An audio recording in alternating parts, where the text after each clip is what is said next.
Salve a tutti, l'approfondimento di oggi si occupa di lirica, in particolare del programma del JCT Opera Festival, Jesolo Cavallino Opera Festival. Abbiamo qui con noi l'organizzatore di questo festival, che è anche un imprenditore privato che investe sulla cultura per la diffusione nel territorio di chi ama la lirica appunto. Riccardo Boeretto, grazie di essere qui con noi. Buongiorno. Allora, oggi parliamo di quale opera lirica? Beh, parliamo della Traviata di Giuseppe Verdi, che verrà allestita per l'8 di agosto all'interno appunto di questo festival e precisamente in piazza di Santa Maria della Pace in Cavallino. Ecco, la cosa interessante di questo vostro sforzo organizzativo è che coinvolgete le persone del territorio. Certo, questa è una nostra prerogativa, ovviamente se possibile, e siamo così fortunati a Cavallino.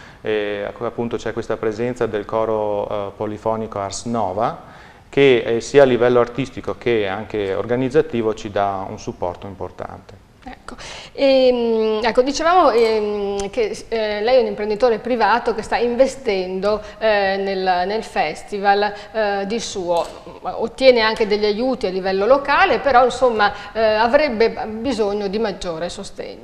Ma direi che questa è ormai una necessità generale e il mio è un invito. Ovviamente, come ha detto lei, ci sono già delle partecipazioni, in questo caso delle amministrazioni pubbliche locali, Jesolo, Cavallino Treporti, però in linea generale per la diffusione della cultura oggi come oggi è chiaro che l'impegno del privato assieme al pubblico diventa la soluzione vincente, riscontrando appunto che il pubblico solamente non può più sostenere un certo tipo di proposte culturali.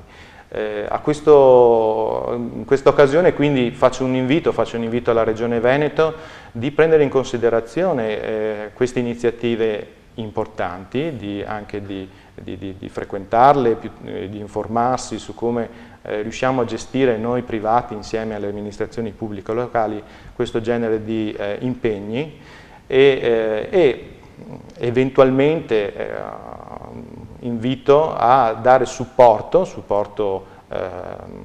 logistico, supporto finanziario, supporto anche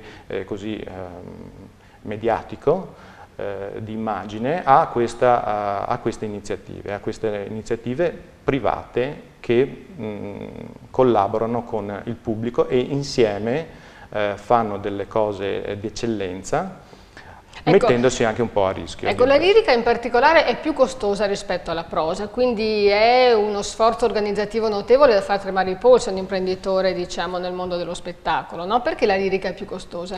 Ma la lirica è più costosa senz'altro perché l'allestimento in sé è molto, molto grande.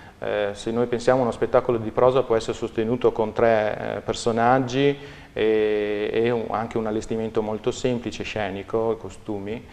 La lirica invece ha bisogno di un allestimento, scene, costumi e una compagnia artistica molto grandi, e questo ovviamente fa aumentare i costi, anche perché per preparare tutto ciò ci vuole un tempo decuplicato, certo. Ovviamente. Ecco, il problema è che ci sono moltissimi teatri nel Veneto, ma appunto perché la lirica è costosa diventa complicato diffondere nei teatri la lirica, no? Perché ci vuole denaro per adattare gli scenari e anche, immagino, per le luci e sicuramente anche per ospitare l'orchestra. Certo, certo. Sì, è un po' un peccato di questi ultimi anni, decenni forse anche, che i teatri di provincia sempre di più hanno ridotto questo genere di proposte, proprio per il problema dei costi principalmente. Quindi anche questa può essere un'occasione per un'istituzione importante pubblica come la Regione Veneto, ripeto, per ridare vita a un certo tipo di attività nei teatri di provincia della Regione Veneto, in questo caso, che anelano probabilmente a un ritorno. Perfetto, grazie Riccardo Boeretto, speriamo di essere ascoltati. Grazie.